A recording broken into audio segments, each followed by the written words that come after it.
Hello and welcome back to Vox Terra. Today I want to start off by asking the question posed by Israeli journalist and peace activist calling for peace, Amira, who posed the question on Democracy Now! How can the world stand by and watch this slaughter in Gaza? Well, a big part of the reason why is that the media ignores voices like hers, but also Palestinian voices, like one I really want to share with you right now, of this young girl, this tween named Mariam. This is Mariam, a British Palestinian girl whose family spent days trying to escape Gaza. I'm really in fear, and every time I just have to have the thought of me dying in a bomb in Gaza. It's not a good thing.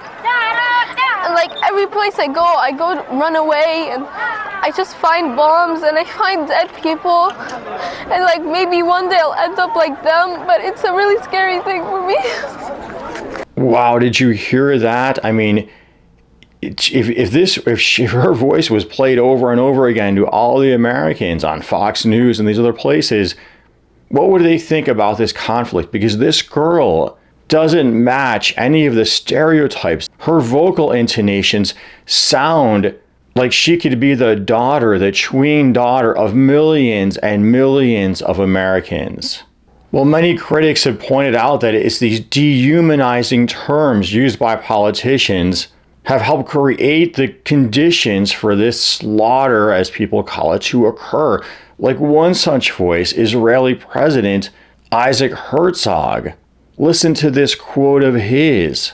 It's an entire nation out there that is responsible. It's not true. This rhetoric about civilians not aware, not involved, it's absolutely not true. They could have risen up, they could have fought against that evil regime which took over Gaza in a coup d'etat. But we're at war. We are at war. We're at war we are defending our homes. We're protecting our homes. That's the truth. And then when a nation protects its home, it fights. And we will fight until we'll break their backbone.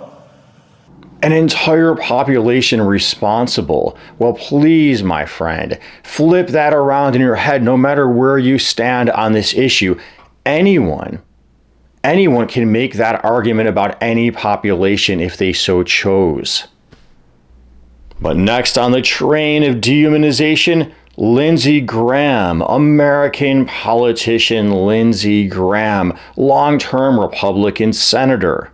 We're in a religious war here. I am with Israel. Do whatever the hell you have to do to defend yourself. Level the place. Level the place, he said. Now flip Herzog's quote around on its head. Where are the people rising up to overthrow Lindsey Graham? And now consider Lindsey's rhetoric with the recent murder of a Palestinian American boy stabbed to death multiple times by his landlord. Well, what media outlet did that landlord who murdered his tenant, his 6-year-old tenant, what media outlets was he listening to? Well, Joe Biden, not speaking like Lindsey Graham, not that inflammatory, but listen to this, his response to what's happening. Are the wars in Israel and Ukraine more than the United States can take on at the same time? We're the United States of America, for God's sake. The most powerful nation in the history, not in the world, in the history of the world. The history of the world.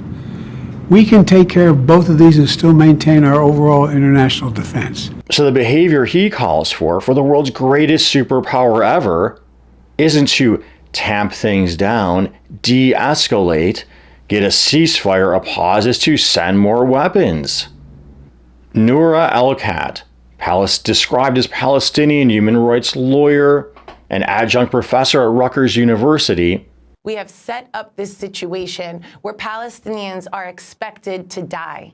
And what we are seeing in this moment is now an expectation that they can die in mass numbers, that they can die being in hospitals where they are cut off by electricity, by the Middle East's only nuclear power. the 11th most powerful military in the world. It's the 12th largest military exporter, and the United States and the European community is sending them arms. They do not need arms. This is not a security situation. This is not a failure of security. This is a crisis of political will.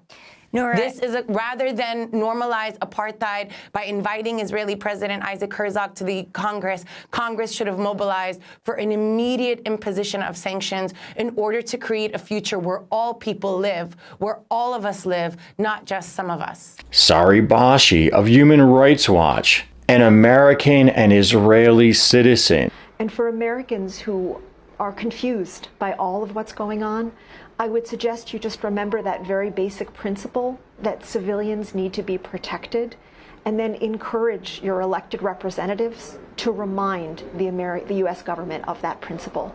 Because the United States government is providing $3.8 billion in annual military aid to Israel, and it's rushing even more weapons here right now.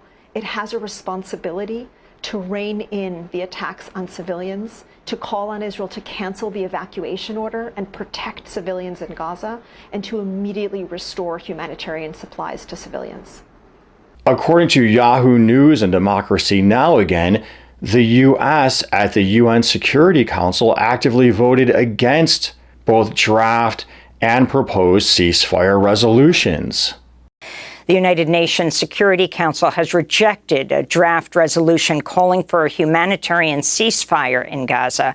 The resolution was introduced Monday by Russia and won the support of Gabon, Mozambique, the United Arab Emirates, and China. 6 countries abstained, while France, Japan, the United Kingdom, and the United States voted against the ceasefire resolution. Well, remember my last show where I cited a guy who I think is really cool, Ofer Kasif. He's an Israeli Knesset member who also was describing this apartheid and settler pogroms against Palestinians and said, hey, he doesn't want this heavy-handed response. And he claimed, as did Orly Noy to a degree, that this is what elements within the Israeli political body wanted all along, elements he called fascist, that they were using this Hamas attack as a justification to do what they wanted to do all along. And here he cited to Smotrich and his 3-point subjugation plan. And Orly Noy pointed out that Ben-Gvir was convicted earlier in an Israeli court for supporting terrorist organization against Palestinians. So after the Hamas attack now, and since my last show, 2 events. Ben-Gvir has begun arming settlers. There's been more settler violence against Palestinians. And Ofer Kasif was temporarily suspended from the Israeli Knesset because he described what Netanyahu is doing as a, quote, final solution, alluding to the Holocaust against the Jews, basically describing this behavior, what he earlier called as fascist, now as Nazi fascist. And there was a mob attack since then against a ultra-Orthodox Jew, so he was described within Israel, for criticizing Israeli policy. A right-wing mob attacked the home of the Israeli left-wing and ultra-Orthodox journalist Israel Frey. The mob accused him of being a traitor for speaking out against the killing of Palestinian civilians.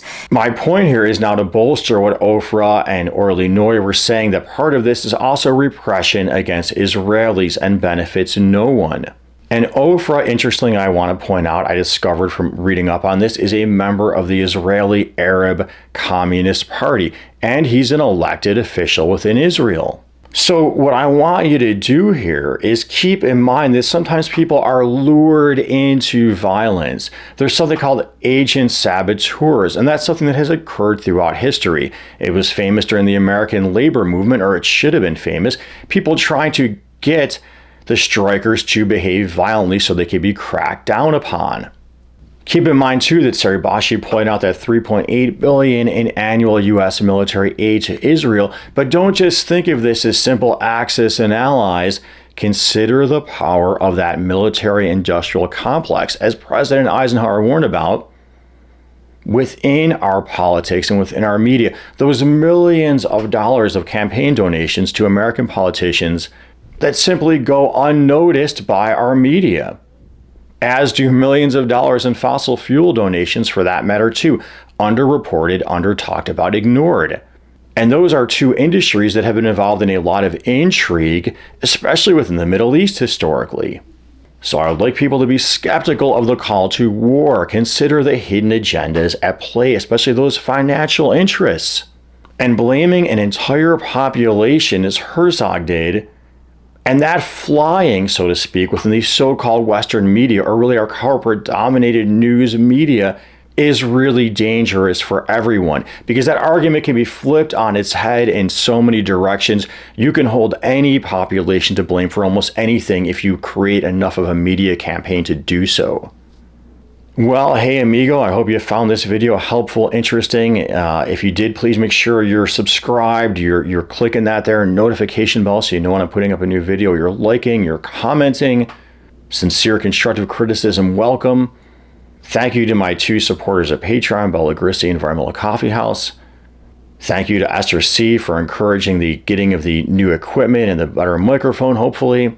And as always, until next time, peace be with you. Shalom. Salam.